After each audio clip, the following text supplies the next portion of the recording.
ए भैया, यही छठी माई से एगो बर्तिन जेकर गोद सुना रहता, गांव समाज ओकरा के बार बार ताना मारता, प्रताड़ित करता। उ बर्तिन वही छठी माई से अपन भाव सुनावतारी, अपन दुख सुनावतारी। आई सुनी सबे।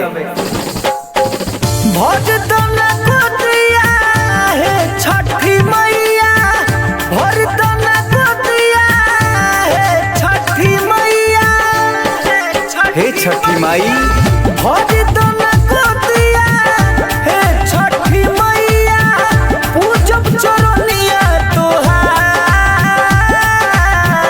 बाझिन बाझिन कहत लोगवा, संगवा में गौआ जावा।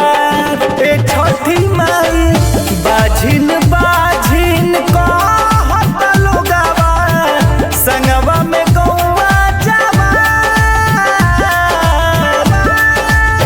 ए कही ललन बिना सुन बयानवा, कवनो कदर नइखे अपना भावनावा, कवनो कदर नइखे अपना भावनावा। ए कही ललन बिना सुन बयानवा, कवनो कदर नइखे अपने भावनावा। फेरी त नजरिया ए हो मयरिया, कत जिनगिया उजाड़।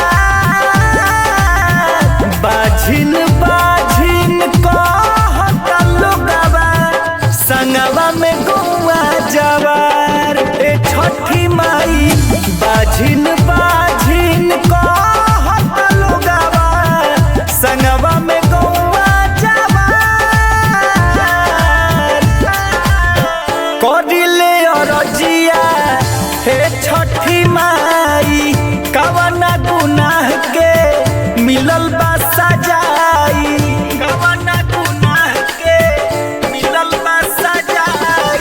करिले अरजिया हे छठी माई, कवना गुनाह के मिलल बा सजाई। भरी दना गोदिया हे छठी मैया, पूजब चरनिया तोहार। बाझिन बाझिन कहत लोगवा, संगवा में